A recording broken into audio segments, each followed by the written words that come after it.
Karimnagar corporation ఎన్నికకు సంబంధించి ఇక్కడ ప్రధాన రాజకీయ పార్టీలన్నీ కూడా అలుపెరగకుండా వాళ్ళు గల్లీ గల్లీ తిరిగి ప్రచారం చేస్తూ ఉన్నారు.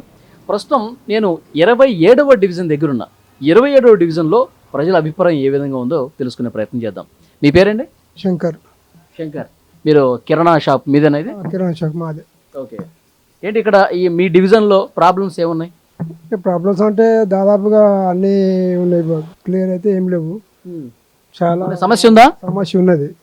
ఇప్పటికి మాకు ఇల్లు లేవు, మాకు అంటే ఇప్పుడు మాకు పింఛన్లు కూడా లేవు దాదాపుగా. ఇప్పటికైతే ఆ సమస్యలు ఉన్నాయి. వర్షాకాలం వస్తే ఏంటి ఇక్కడ ప్రాబ్లమ్స్? వర్షాకాలం అంటే కొంచెం గటాల ప్రాబ్లం ఉన్నది. ఇప్పుడు గటాలు మించాలి పోడు నీళ్ళు, ఆ గటాల ప్రాబ్లం అయితే ఉన్నది. ఈ రోడ్లు అంటే బాగానే ఉన్నాయి, గటాల ప్రాబ్లం ఉన్నది. ఇక్కడ ఎవరు గెలిస్తే బాగుంటుంది అనుకుంటున్నారు మీరు? మాకైతే బీజేపీ ఉన్నది. బీజేపీ అయితే మంచిగా చూస్తున్నాం. అంటే ఇంతవరకు ఎవరు కూడా బీజేపీ మేయర్ కాలా? ఇక్కడ మేయర్ కాలే, ఇక్కడి నుంచి కాలేదు. ఇప్పుడైతే ప్రస్తుతం అయితే బీజేపీ అనిపిస్తుంది మాకైతే. సరే, బీజేపీకి వేద్దాం అనుకుంటాం. ఇంకొంతమంది అభిప్రాయం కూడా మనం తీసుకునే ప్రయత్నం చేద్దాం. 27వ డివిజన్లో మరో వ్యక్తితో మనం మాట్లాడదాం, వారి అభిప్రాయాలు కూడా తెలుసుకుందాం. మీ పేరండి? సతీష్ మాధవ్. ఓకే. సతీష్ మాధవ్ గారు, 27వ డివిజన్లో ఏంటి సమస్యలు ఏమైనా ఉన్నాయా? ఉంటే అవేంటి సమస్యలు అంటే అన్ని సమస్యలే, ప్రతిదీ సమస్యే. ఎందుకంటే చెప్పండి సమస్యలు. ఇప్పుడు రోడ్లు ఉన్నాయి, రోడ్లు వేసిండ్లు, ఇటు నుండి వేసుకుంటూ పోతారు, అటు నుండి ఎవరింటి ముంగట వాడు తవ్వుకుంటూ వస్తాడు. ఇప్పుడు ఆ రోడ్డు తవ్వితే దాన్ని కూపేవాడు ఉండడు, వాడు ఎందుకు తవ్విండో తెలియదు, ఆ కూపేవాడు అయితే ఉండడు. అట్నే ప్రతిదీ కూడా ఇట్లనే ఉంటుంది. ఇంతవరకు మాకు డివిజన్లో 27 డివిజన్లో 20 ఏళ్ళ నుండి ఉంటాను నేను. ఏ కార్పొరేటర్ గెలిచినా కానీ మరి మీ సమస్య ఏంటిది, మీకు ఏమన్నా వ్యాపార పరంగా ఏమైనా లోన్లు కావాలా, లేకుంటే ఏదైనా అభివృద్ధి, మేము పెట్టుకున్న లోన్లకే ఎవడు మాకు కోఆపరేట్ చేయలేదు. ఎవరు పట్టించుకోరు. గెలిచే వరకు ఒకలా ఉంటుంది, గెలిచిన తర్వాత వాళ్ళ దగ్గరికి మనం తిరగాలి. ఫస్ట్ ఒకసారి వాళ్ళు వస్తారు కదా, ఒక్కరోజు వాళ్ళు వస్తే 5 సంవత్సరాలు మనం తిరగాలి.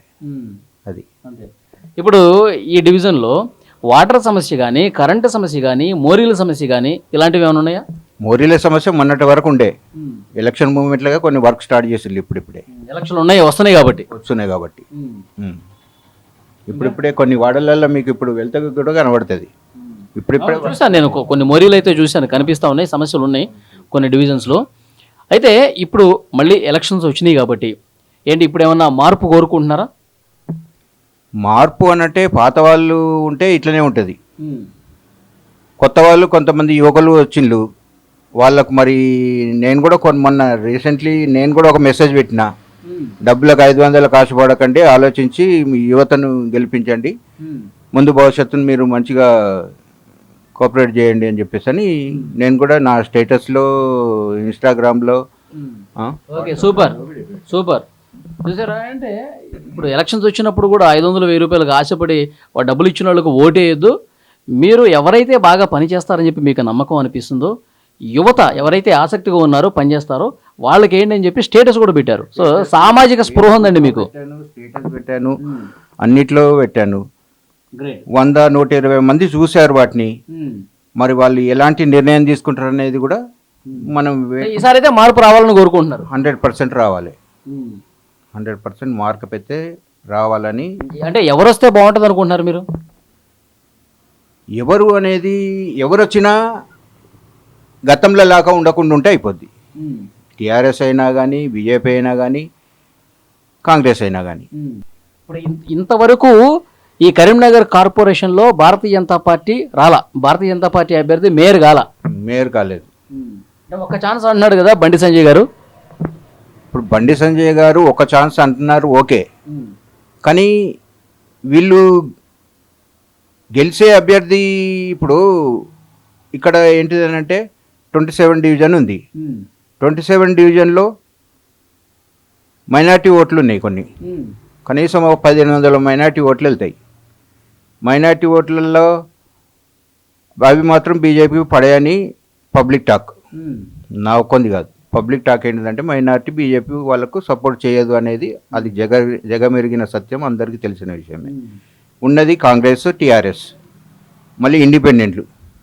ప్రతి 2 గల్లీలకు ఒకళ్ళు ఇండిపెండెంట్గా నిలబడ్డారు. ఇందులో ఓట్లు చీలుతాయి. ఓట్లు చీలిన తర్వాత నా అభిప్రాయం ఏంటిదంటే ఎవరు గెలిచినా 30-40 ఓట్ల తేడాతో మాత్రమే అయితే గెలుస్తారు. అంటే ఇప్పుడు కరీంనగర్ సిటీ డెవలప్ కావాలంటే సో మొత్తం ఓవరాల్గా సిటీ మొత్తం చూసుకుంటే కేంద్రం నుంచి నేను నిధులు తీసుకొస్తా, ఢిల్లీ నుంచి తీసుకొచ్చి డెవలప్ చేస్తా, స్మార్ట్ సిటీ చేస్తా అని అంటున్నారు కదా. ఢిల్లీ నుండి నిధులు ఎట్లా వస్తాయండి? ఒక కార్పొరేషన్ పరిధిలో రాష్ట్ర గవర్నమెంట్ ఇవ్వాలి కదా. అంటే కరీంనగర్ స్మార్ట్ సిటీ కేంద్ర ప్రభుత్వ పథకంలో భాగంగా డెవలప్ చేస్తాం. కరీంనగర్ స్మార్ట్ సిటీ అక్కడ మీరు తీగల వంతెనని చూస్తే స్మార్ట్ సిటీ ఏంటిదో తెలిసిపోద్ది.